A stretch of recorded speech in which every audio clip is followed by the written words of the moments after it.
오늘은 6월 마지막 주일입니다. 세월이 참 빠릅니다. 이제 상반기가 마무리되고 하반기가 금주에 시작이 됩니다. 저는 이 코로나가 시작되면서 그때 신천지가 극성을 부리면서 계시록을 한 달에 한 번씩 이 말씀을 나누기 시작해서 벌써 이제 20장에 다다랐어요. 근데 오늘 이 20장은 계시록에서 제일 해석이 어려운 본문입니다.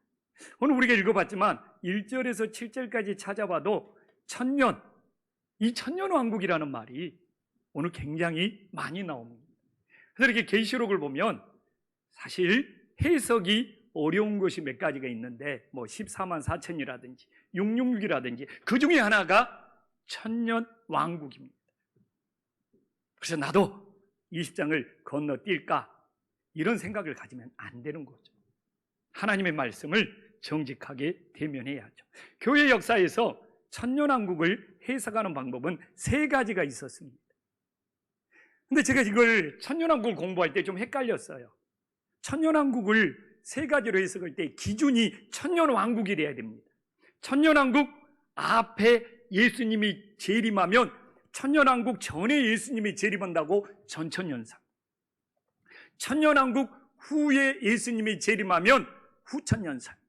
아니다, 이 천년은 오랜 세월의 상징적인 의미를 말한다, 이렇게 하면 무천년설. 그런데 이게 예수님을 기준으로 삼으면 예수님 전에 천년왕국이 온다, 예수님 후에 재림 후에 천년왕국이 온다, 이러면 정반대가 되어버리는 거예요. 그래서 항상 천년왕국을 기준으로 전에는 전천년설, 후에는 후천년설, 오랜 기간을 상징한다고 하면 무천년설.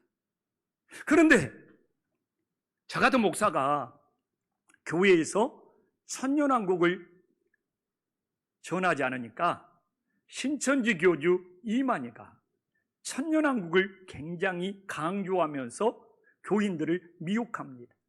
신천지가 시작한 1984년 3월 14일에 재림주 이만희가 천년왕국을 시작했고, 과천의 신천지 본부가 새하늘과 새 땅이라는 거예요. 와, 우리 교회 목사님은 천년왕국 이야기를 안 하는데 신천지 교주가 천년왕국 이야기를 하고 있고, 신천지에 들어가야지 우리가 천년 동안 왕노릇 할 수 있대.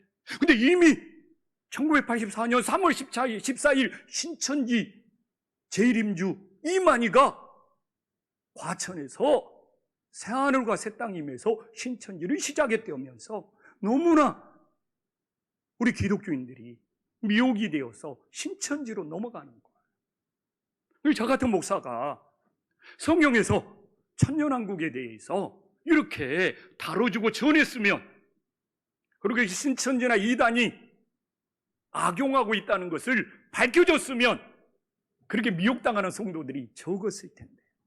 근데 이렇게 계시록에서 이 천년왕국이나 666이나 14만 4천 해석이 난해하다 보니까 목회자들이 전하지 않고 침묵하다 보니까 그런 이단들이, 야, 일반 교회에서는 천년왕국 말하지 않잖냐, 근데 우리 신천지에서는 이렇게 천년왕국을 이야기한다 하면서 미혹해서 너무나 많은 성도들을 잃어버리는 안타까움이 있다는 것이죠.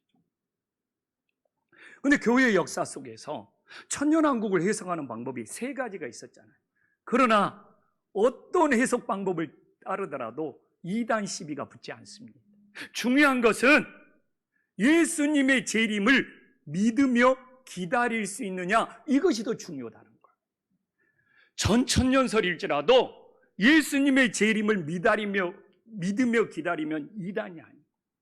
후천년설일지라도 예수님의 재림을 믿으며 기다리면 이단이 아니고, 무천년설일지라도 중요한 것은 예수님의 재림을 믿으며 기다릴 수 있느냐, 이걸 중요하게 삼았다는 거예요. 아니 전천년설이면 어떻고 후천년설이면 어떻고 무천년설이면 어때요? 우리에게 제일 중요한 것은 오늘날도 예수님의 재림을 믿으며 기다릴 수 있기를 간절히 소망합니다.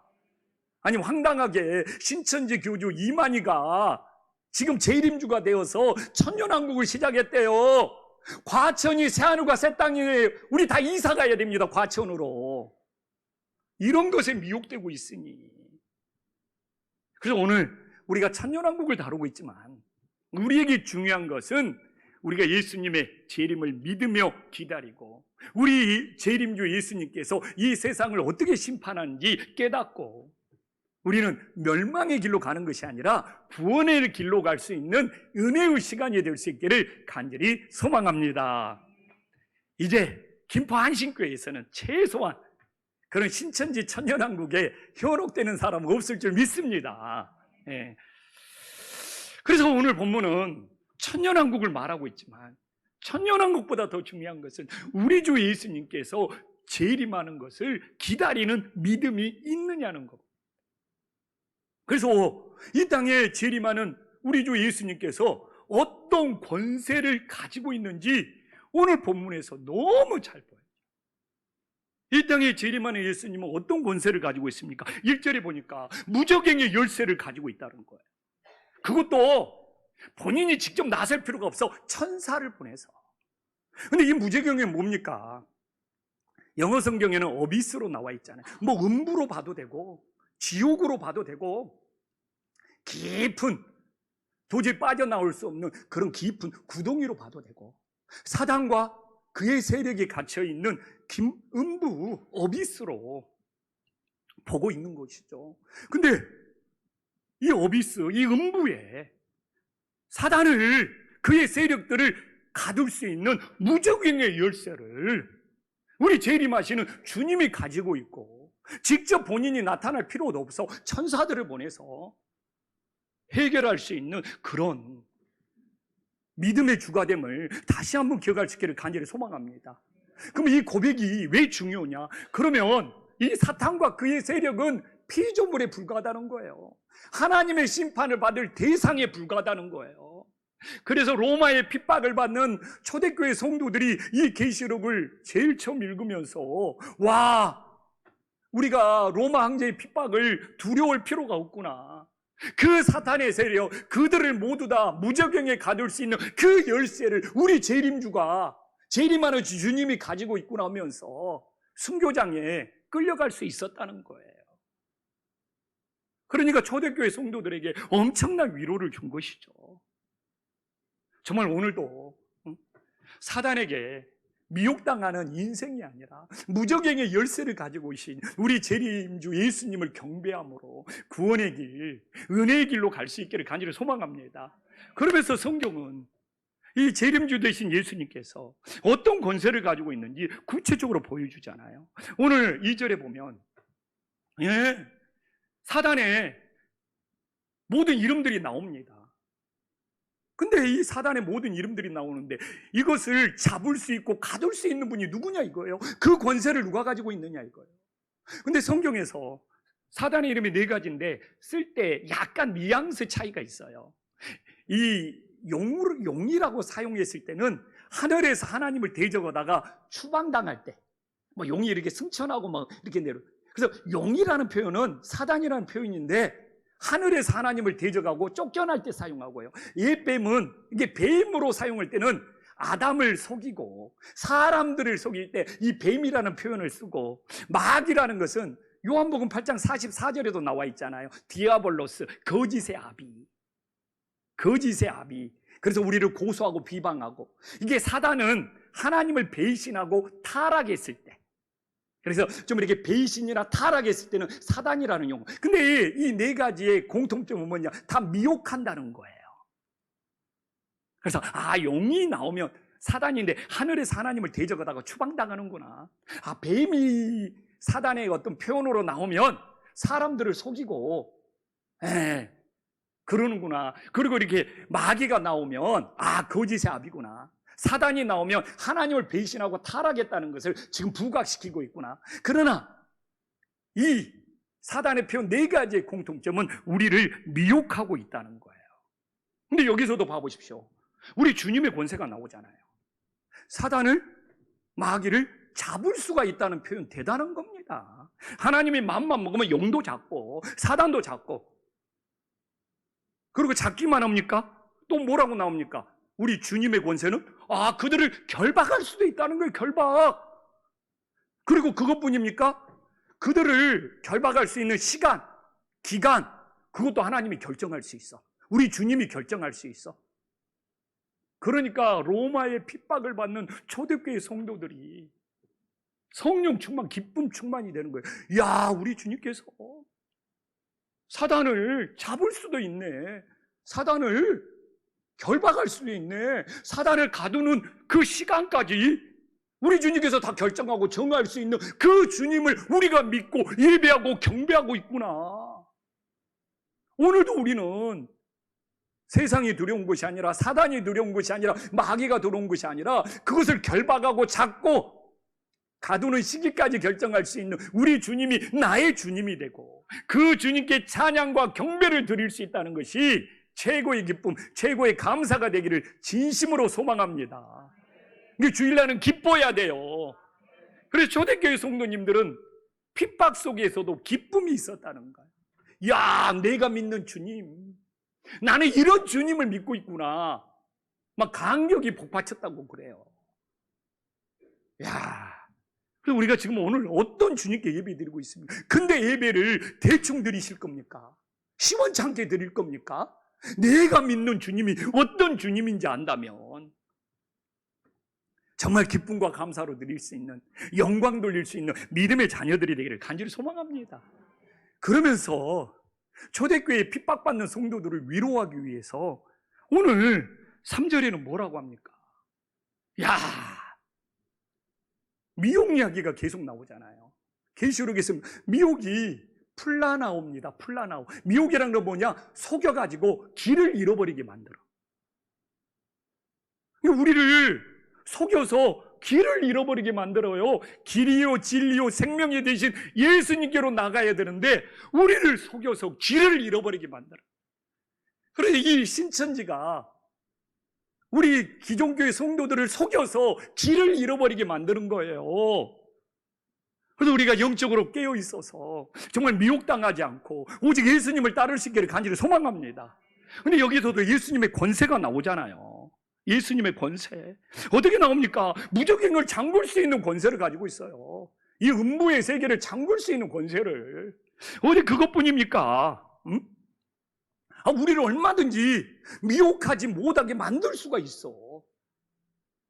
사단의 주특기가, 사단, 뱀, 용, 마귀, 그들의 주특기가 미혹하는 거잖아요. 우리를 속여서 길을 잃게 만드는 거잖아요. 그러나 재림하신 주님이 마음만 먹으면 너희들 다시는 미혹하지 못하게 만들어버릴 수도 있다는 거예요.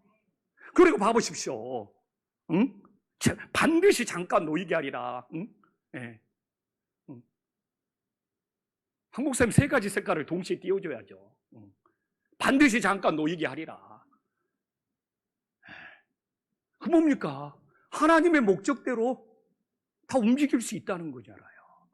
하나님의 목적대로, 하나님의 시간대로 다 움직일 수 있다는 거잖아요. 얼마나 놀라운 권세입니까?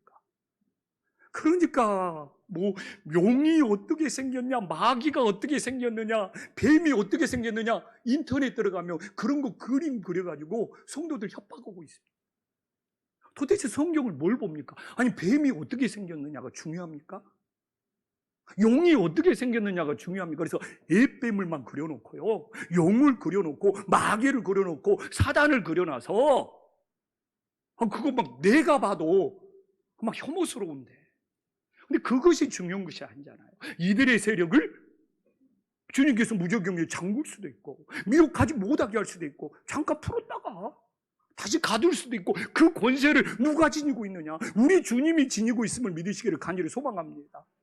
그래서 로마의 핍박이 두려웠던 우리 초대교회 교인들이 그 핍박 속에서 믿음을 지키면서 순교의 길을 가는 거예요.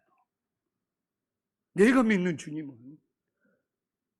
그래서 오늘날도 우리들이 미혹당하면서 살 겁니까?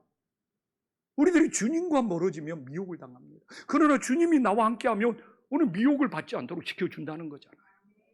그래서 누가 나를 속여서 길을 잃게 만들려고 하면 내가 주님과 멀어져서 미혹당하는 것은 아닌지 그 틈을 파고, 근데 주님과 내가 가까이 있으면, 함께 있으면 그 미혹이 들어오지 못하는 거예요. 근데 그 주님과 멀어지면 사단이 속이고 길을 잃어버리게 만드는 거예요. 그래서 정말 주님이 나와 함께 하시면 오늘 미혹당하지 않게 해준다고 그러잖아요. 그리고 정말 속지 말고 길을 잃지 말고 오직 주님께로 나아가는 믿음의 자녀들이 될 수 있기를 간절히 소망합니다. 그럼 오늘 저는 성경 말씀에서 제일 중요한 것이 누구냐면 하나님의 보좌에 앉은 자들이 누구냐. 저는 오늘 말씀에서 이게 제일 중요하다고 생각을 합니다. 사실 내가 믿음을 지켜서 구원받아서 하나님의 보좌에 앉으면 다른 것은 사실 걱정할 거 없거든요. 그래서 오늘 하나님의 보좌에 앉을 자들이 누군지를 구체적으로 말하고 있어요. 제일 먼저 오늘 4절에 봐보십시오. 순교자들이 하나님의 보좌에 앉을 수 있다는 거잖아요. 그러니까 오늘 예수를 증언함과 하나님 말씀 때문에 목배임을 당한 영혼들, 사실 사도 바울도 목배임을 당하고 그 당시에 초대교회에 성도들이 믿음을 지키다가 목배임을 당하는 성도들이 너무 많은 거예요. 근데 하나님의 보좌에 앉아서 심판하는 권세를 가진다. 순교가 영광스러운 것이 되어버리는 거예요. 순교가 두려운 것이 아니라. 근데 이 순교자의 믿음 속에 믿음의 본질 두 가지를 찾아야 돼요. 이걸 가지고 사탄은 우리를 미혹시켜 이 두 가지를 속이고 두 가지를 잃어버리게 만듭니다. 세상을 향해서는 땅끝까지는 예수님을 증언해야 돼. 우리 안으로는 하나님의 말씀을 지켜야 돼. 이게 믿음의 본질, 교회의 본질이 됨을 믿으시기를 간절히 소망합니다. 그러면 사단은 속여서 세상을 향하여 예수님을 증언하는 선교와 구제를 교란시키고 못하게 하고 또 자기 자신을 향하여 하나님의 말씀을 지키는 것을 눈을 가려버려. 그래서 교회를 다니면서 제일 중요한 것은 세상을 향해서는 예수님을 증언하고 자기 자신을 향해서는 하나님의 말씀을 지키는 건데 이 믿음의 본질을 잃어버리고 다른 것에 관심을 갖게 하면서 다투게 만들고 교회를 혼란스럽게 만들어버리는 거예요. 그래서 저는 좀 그런 믿음이 있어요. 우리 김판식 교회가 이 믿음의 본질, 양다리로 서 있는 거, 우리 성도들이 마음을 모아 땅끝까지 세상을 향해서는 선교하고 구제하면서 예수님을 증언하고 그리고 우리 각자가 하나님 앞에서 하나님의 말씀을 지키고자 마음을 다한다면 하나님께서 우리를 지켜주시고 우리를 하나님 보좌에 앉게 해주시는 놀라운 은혜가 있음을 믿으시기를 간절히 소망합니다. 그래서 사실 이걸 놓치고 있고 이것에 관심이 없다면 믿음의 본질을 잃어버린 거예요. 그리고 막 다른 것에 열내고 다른 것에 우리들이 미혹당할 수 있어요. 그러나 지금까지 그럴 수 있어. 그러나 늘 중요한 것은 오늘 이 하나님의 말씀을 깨닫고 앞으로는 믿음의 본질이라는 것은 이건 그냥 딱 공식처럼 되어 있습니다. 밖으로는 예수님을 증언하는 것, 안으로는 하나님의 말씀을 지키는 것. 이럴 때 우리들이 사단의 미혹을 이기고 영적 싸움에서 승리하여 하나님 보좌에 앉을 수 있는 놀라운 은혜의 역사가 있음을 믿으시기를 간절히 소망합니다. 김포 한신교회가 이 두 가지만 지킨다면 뭐 프로그램이 없든 뭐가 없든 어느 교회보다도 이 교회를 든든히 세워주는 은혜의 역사가 있음을 믿으시기를 간절히 소망합니다. 아멘. 또 한번 봐보십시오. 어떤 사람들이 하나님 보좌에 앉을 수 있습니까? 4절에 보니까 우상에 경배하지 않는 자들, 짐승과 그의 우상에게 경배하지 않는 자들.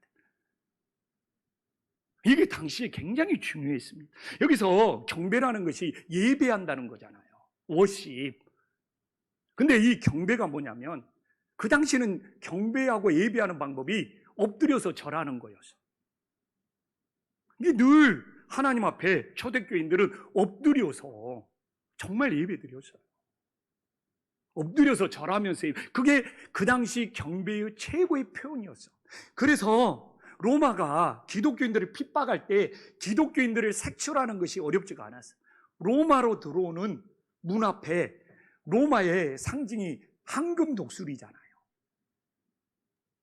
딱 황금 독수리를 세워놓고 절을 하고 가면 기독교인이 아니고 엎드려서 절을 하지 아니하면 저놈은 예수쟁이다 하면서 감옥에 갇히고 부인하지 않으면 순교의 길로 가는 거예요.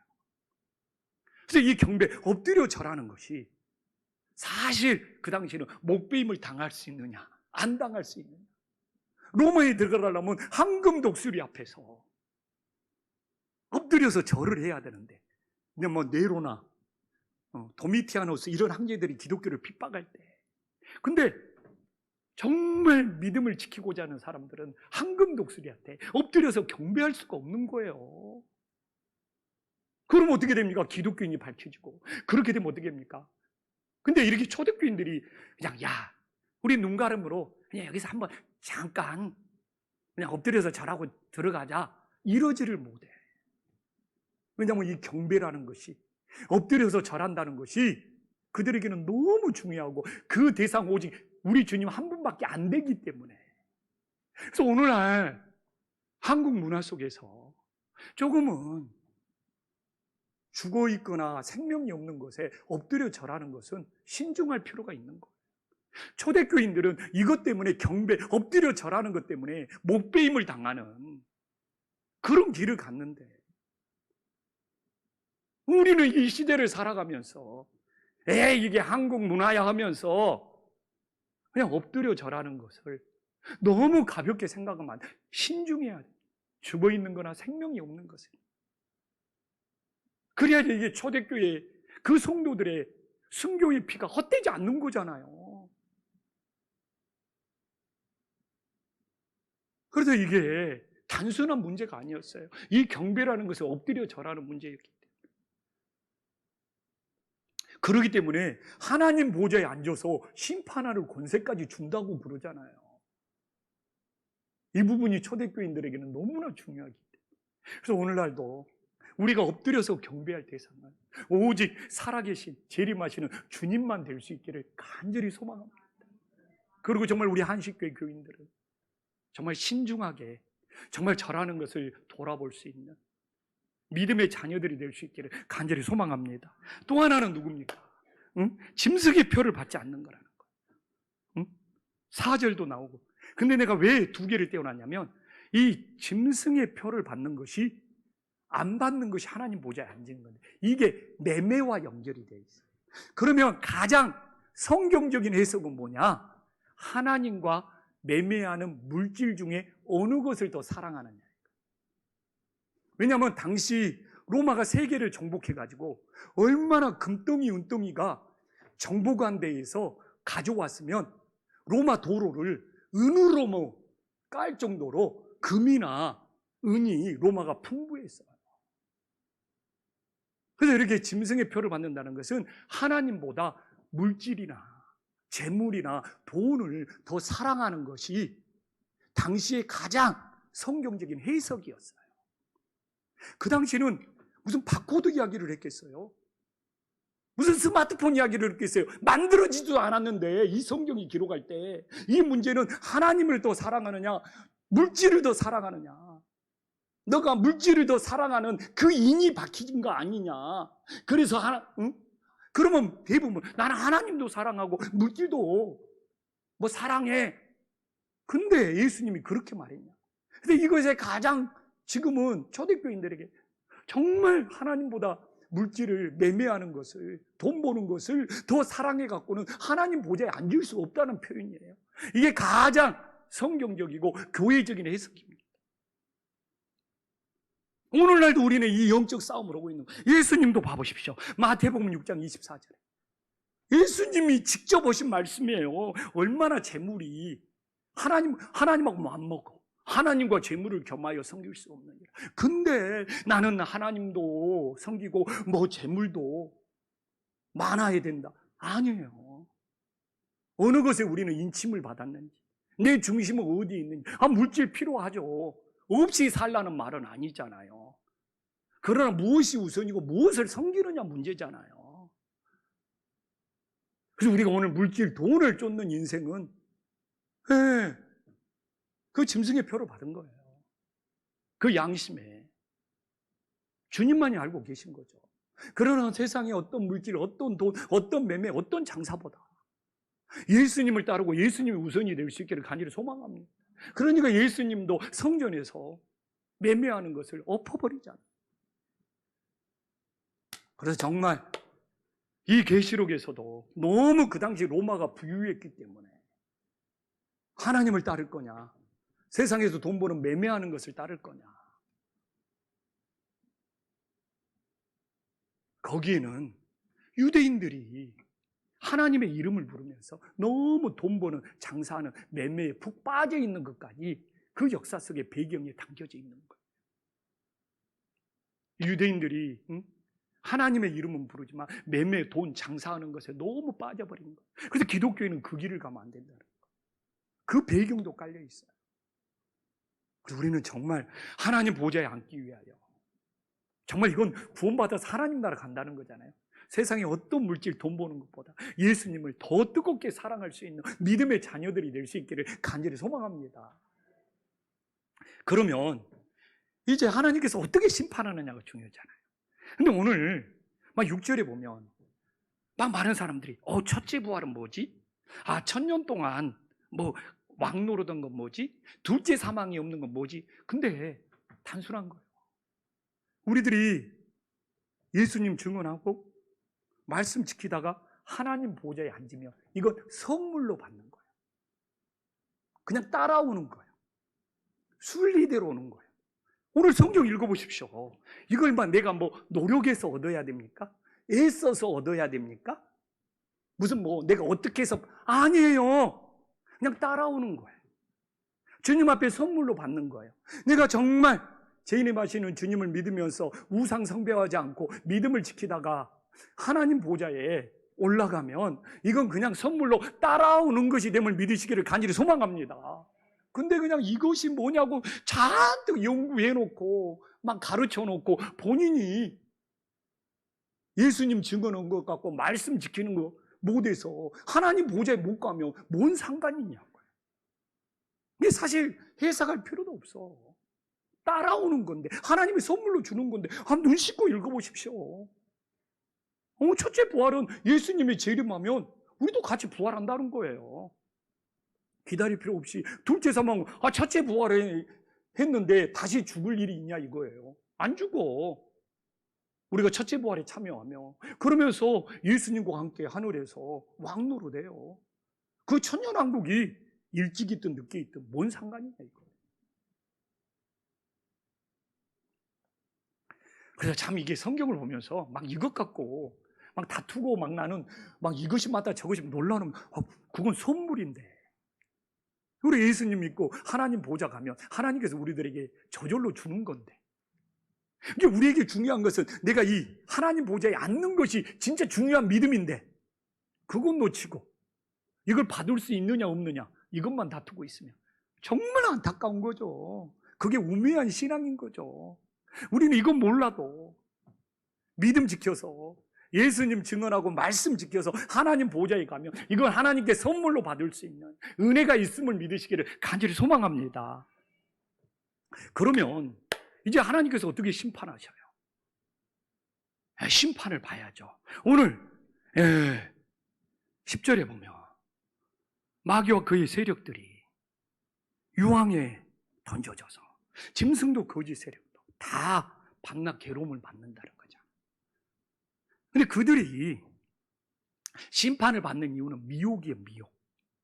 속여서 길을 잃게 만드는 거예요. 그래서 8절과 10절을 봐보십시오. 8절과 10절을 미혹이 나와 있잖아요. 근데 여기서 잠깐 놓이게 한다, 그거다고 그렇게 보면 돼요. 사단의 증거를 붙잡아야 돼. 근데 정황은 있는데 물증이 없어. 근데 이놈의 사단을 잠깐 풀어놓다 보니까 정황만 있었던 것이 확실히 미혹하는 물증을 잡아가지고 얘들이 무적행, 얘들이 불못, 유황에 들어가는 거 빼도 박도 못하게 하나님 앞에 심판을 받는다는 이 묘사, 이 표현이 됨을 믿으시기를 간절히 소망합니다. 왜 사탄이 잠깐 놓이고 그냥 확실한 증거를 잡아버리려고. 이들이 미혹의 제약이 얼마나 큰지를 확실히 밝혀가지고 도저히 이제는 빠져나올 수 없는 하나님의 심판을 한다는 것을 이렇게 강조하고 있는 거예요. 그래야지 공의로운 하나님이 되니까. 그러니까 사단은 웬 떡이냐면서 잠깐 풀려난 것 같은데 자기 버릇 누구한테 줍니까? 미혹하는 거야. 그래, 너희들은 미혹하는 세력이다. 속이고 길을 잃게 만드는 세력이다 하면서 너희들이 이제 확실히 물증, 증거를 잡았다 하면서 너희들을 불심판, 유황 들어가는 것이 영원한 하나님의 심판이 일어나 버리는 것이죠. 정말 코로나 재앙이 나쁜 것이 아니라 이 코로나 재앙 때문에 우리들이 정말 혹시 속았거나 길을 잃고 있지는 않는지, 이제는 다 아버지 집으로 주님께로 돌아올 수 있기를 간절히 소망합니다. 제가 최근에 책을 읽어보니까 자녀들의 신앙은 부모의 신앙이 최고로 크고 부모 중에 엄마의 영향을 제일 많이 받는데, 놀랍더라고요. 제가 글을 읽어보니까 막 주사 뭐 이런 데서 자녀들의 신앙은 엄마의 영향을 제일 많이 받는다. 근데 엄마들이 거기에 써져 있어요. 한국 엄마들이 미혹당했다는 거예요. 학원이나 세상 공부 가르치는 것은 열심인데 코로나가 끝나도 교회에 데리고 오는 것은 관심이 없어. 미혹당했다는 거예요. 뭐가 중요한지를 지금 모르고 있다는 거예요. 특히 우리 김포한신교회 같은 경우는 부모가 데려오지 않으면 올 수 없는 교회예요.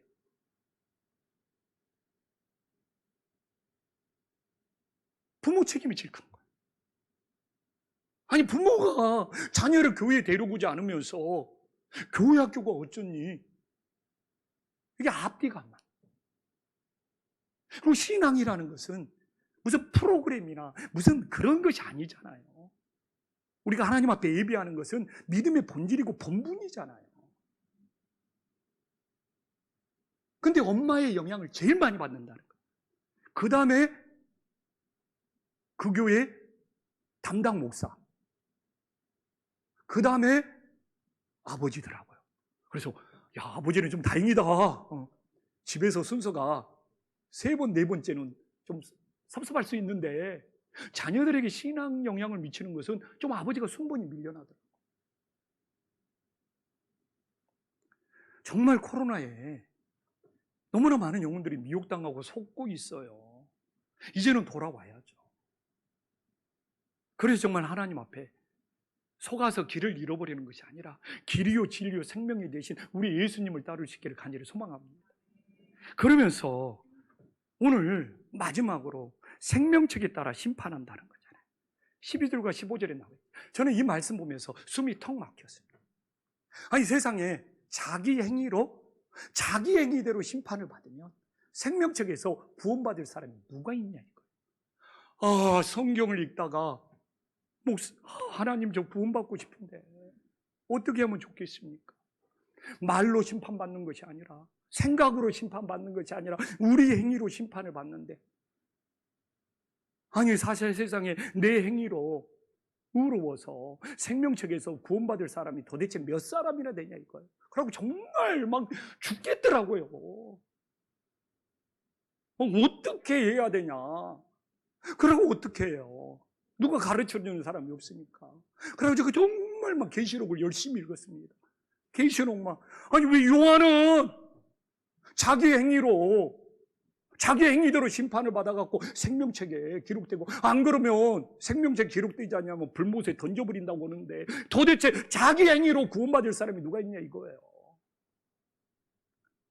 단순히 갔다가 사도 바울은 오직 믿음으로 구원받는다.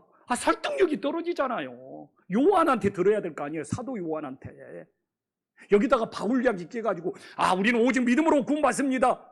이게 납득이 안 되는 거예요. 사도 요한은 왜 이렇게 말했고, 사도 요한은 어떻게 그러면 우리 구원을 말하느냐? 여기다가 바울 이야기를 해버리면 무슨 의미가 있어요? 그러면 성경이 앞뒤가 안 맞아버리는데 바울 따르고 사도 요한 따로요. 그래서 성경을 열심히 읽으니까 답을 찾았어요. 2장 5절에도 나오고 2장 22절에도 나오고 16장 11절. 살 것 같더라. 자기 행위와 회개를 연결시키는 거야. 자기 행위를 회개하면 되는구나. 살 것 같더라고요. 두려움이 사라지더라고요. 얼마나 막 계시록을 읽으면서 도대체 요한은 도대체 어떻게, 근데 그 자기 행위를 꼭 회개하고 연결시키더라고요. 여기뿐만이 아니에요. 흰 옷 입은 그 회개하는 것들이 계속 나옵니다. 자기 행위를. 그래서 내가 육신이 연약하여 내 행위가 실수하고 잘못했을지라도 하나님 앞에 진심으로 회개하면 그 자체가 기록되어서 하나님 앞에 구원을 받는구나. 근데 잘못된 행위가 있으면 회개하는 그 행위가 따라서 우리들이 다 생명책이 기록되어서 구원받을 수 있기를 간절히 소망합니다. 그래서 내가 이걸 깨닫고 내 신앙이 굉장히 많이 바뀌었어요. 언제부턴가 나는 사실 막 내 행위가 처음에 신앙생활을 할 때 되게 마음에 안 들더라고요. 나는 왜 이렇게 실수가 많을까? 나는 왜 이렇게 부족할까? 막 내가 싫은 거예요. 잘 안 바뀌고 막 예수님 믿어도 막. 근데 이 자기 행위가 회개를 통해서 그리고 더 찾아보니까 이 회개라는 것이 정말 자기 자신을 회개했으면 그 다음이 있어. 그 다음에는 하나님의 뜻을 찾아 행하는다는 거예요. 근데 그래서 성도가 회개하는 증거는 뭐냐? 진심으로 회개하면 그 다음에 하나님의 뜻이 뭐냐? 그걸 찾아서 행해. 근데 우리가 연약하여 실수하고 잘못하잖아요. 근데 두 가지 반응이 있대요. 제가 이걸 몰랐을 때는 되게 자책을 많이 했어요. 하라고 상담도 받았어요. 우리 그 시골 목사님한테. 나는 왜 안 바뀝니까? 막 걸레는 빨아도 걸레입니까? 막 그렇게 내가 미운 거예요. 막 자책하고 후회하고 스스로를 괴롭히고. 그러니까 어떤 말 자포자기가 오고 싶고 무관심해져 버리고 싶고. 근데 나중에 보니까 이게 신앙인들의 고백이 다 나와 있어. 기독교인들이 자꾸 연약해서 실수하고 막 잘못하면 그러고 막 스스로 후회하고 자책하고 막 스스로를 괴롭히면 자포자기 해버리거나 무관심해져. 그래서 어떻게 해야 되느냐? 자기 의견을 진심으로 회개하면 그 다음에는 하나님의 뜻이 뭔지를 찾고 행한다는 거예요. 그러면 이게 반복되면 신앙이 자기도 모르게 자라나고 그리스도의 장성한 분량까지 성장하고 그리스도의 장성한 분량까지 변화된다는 거예요. 그래서 제가 그런 젊은 시절의 경험이 있잖아요. 그래서 우리 부목사님들이 오면은, 전도사님들이 오면은 교회에서 뭔 일 하다가 잘못하고 실수하면 막 힘들어해. 그러면 제 경험을 들려줍니다. 지금 실수하고 잘못하는 것으로 스스로를 괴롭히고 자책하는 것보다 더 중요한 것은 자기 행위를 행위하고 그 다음에 하나님의 뜻이 뭔지를 찾는 것이 중요하다. 너무 힘들었거든요, 제가. 아니, 오죽 했으면 걸레는 빨아도 걸레입니까? 이건 하나님 앞에 온 고백이죠. 근데 그렇게 자책한다고 내가 달라지는 것이 아니라 진짜 자기 행위를 회개하고 그 다음이 있어야 돼. 그 다음에 하나님의 뜻을 찾아 행할 때 나도 모르게 신앙이 자라나고 마음의 평안이 찾아오더라. 그래서 우리 김판신교 성도님들 실수할 수 있어요. 연약해서 잘못할 수 있어요. 그럴 때 자기를 괴롭히면서 자책하거나 자포자기 해버리는 것이 아니라 내가 자기 얘기를 행해야 한 다음에 그 다음에 하나님의 뜻이 뭔지를 찾고 행할 때 하나님께서 우리의 믿음을 자라나게 하시고 우리를 귀하게 쓰시는 놀라운 역사가 있음을 믿으시기를 간절히 소망합니다. 기도하겠습니다.